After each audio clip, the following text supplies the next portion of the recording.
Hi, welcome to Craft Little Things. I'm Andrea. I'm just going to show you how to make this cute little boxy basket with the Halloween treats. I'm using pumpkin pie, which is an orange cardstock by Stampin' Up, so you can use any orange cardstock. And I've used just a basic black ink and archival ink just to self-stamp this using different images from the stamp set that I have. Now, I'll just insert a little clip here of me stamping so you know what I did. I'll put the pumpkin in the middle, put the pumpkin there, the little cat there, the spider there, and the bat there. Okay, and then I'm going to stamp that using basic black ink all over.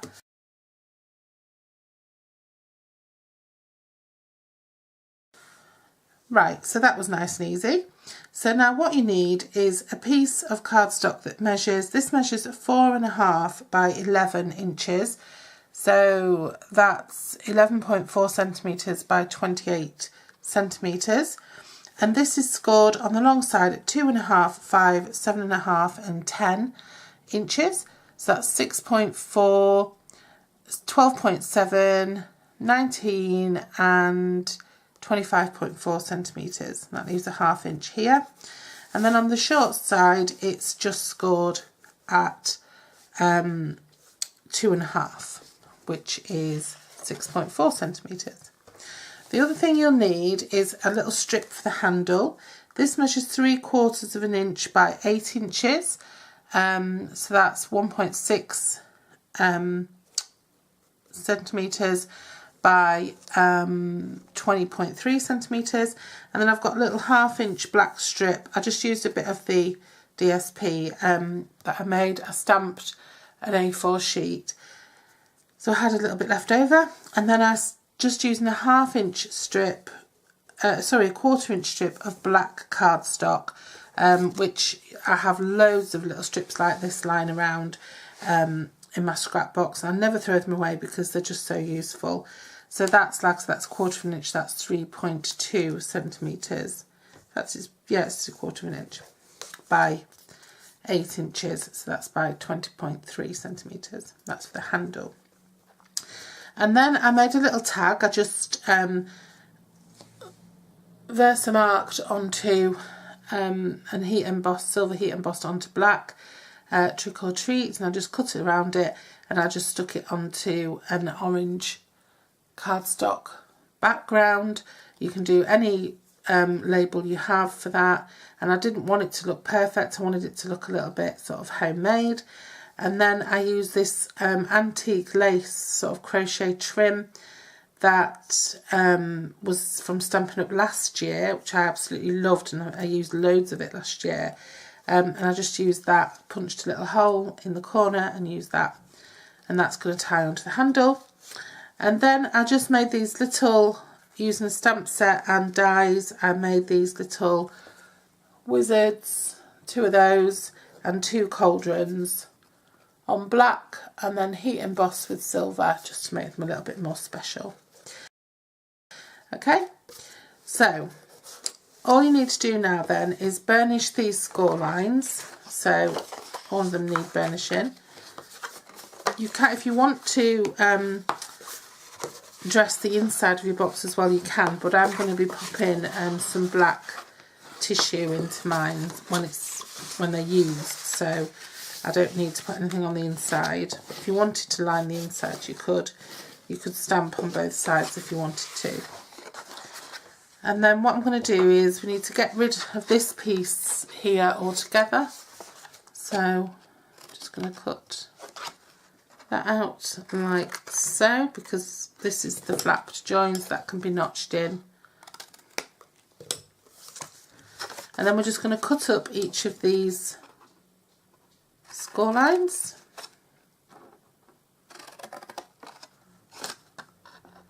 First horizontal as usual. And now I'm going to work out which is going to be my front and which is going to be my back. And that can be my back. So this is going to be my front. So these two that are going to be the sides, they can be notched in. and that's just to remove some of the bulk. But I'm not going to notch in my front or back because I like to keep those to help me keep my box nice and square when I'm making it. Okay. So then all I need to do is pop on my little bits and bobs on the front and back. So I think that's the front, isn't it? So I'm going to have a dude on the front, holder on each side, and a dude on the back. Now I could go mad and use one of my wobblies for this. in fact, why not? Why not use one of my wobblies? Because you don't know what I'm talking about. However, these, when you stick a dimensional on, because a nice strong cardstock, it looks fab anyway.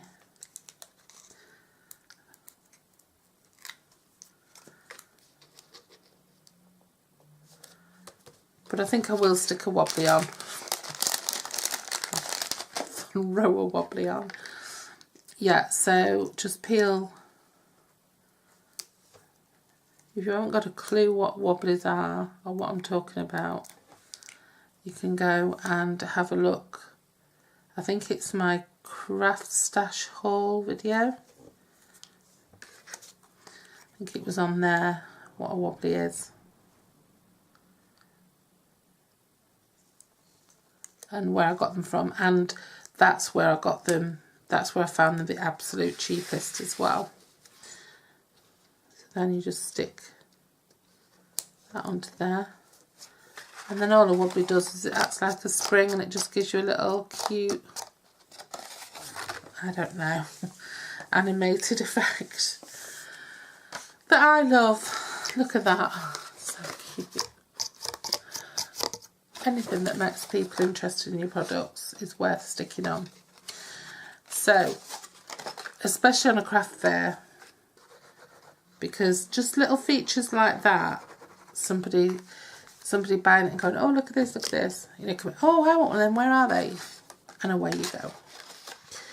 Believe me, it happens. So I'm just putting some glue on that panel. Maybe I should have done that after I'd put my wobbly on. I can't really press it down very well. But anyway, so my wobbly's at the front, so I'll pop in the back panel first because that'll give me a tidier looking inside, I think. Maybe it won't. Put those two down first. Yeah, that's giving me the tidiest looking inside. So you can put glue on all the panels if you want. I'm only going to put glue on the one panel because that's all it takes, really. As long as your front panels, because it'll stick to the other 3 panels anyway. And then this is why I don't like to notch in this one, because you know you've got it square if your sides are fitting nicely. And then just pop your Tombow in.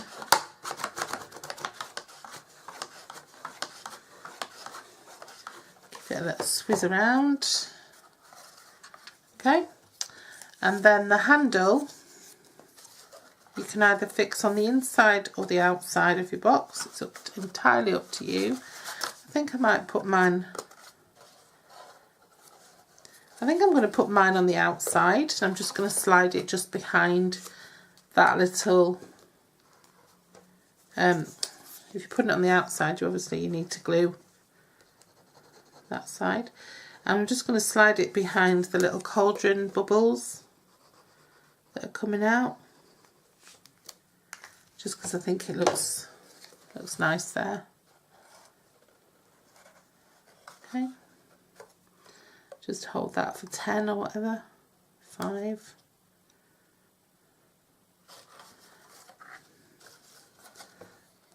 The other effect of putting it behind your cauldron that I didn't even think about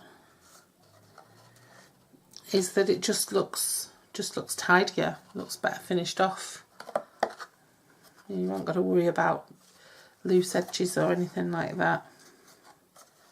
And just shape. I should have really run a bone folder over that just to give it a bit of a bow, but it's fine. And then I'm going to put black tissue in there and pop sweets in, and I'm just going to tie on my little sentiment. I'm not going to tie a bow, I'm just going to tie it with a couple of knots so that the lace hangs down. And look at that! You see? For a cute trick or treat box. That will attract attention on a little craft stand. Trust me, it will. Especially if you twang the wobblies a few times. You can't beat twanging the wobblies to attract attention. And there we go. What a cute little box. When I take the photo, I will pop some sweets in it. Okay, so I hope you enjoyed that little project. It's so cute. Look at that. Remember to put your Stampin' Up! Stamp on the bottom if you're selling them on craft fairs, and put your own website or your own stamp as well, or a sticker, so that people know where to come for more. Okay, so that's number 1 of my Halloween crafts. Okay, thanks for watching, and I'll see you soon. Bye bye.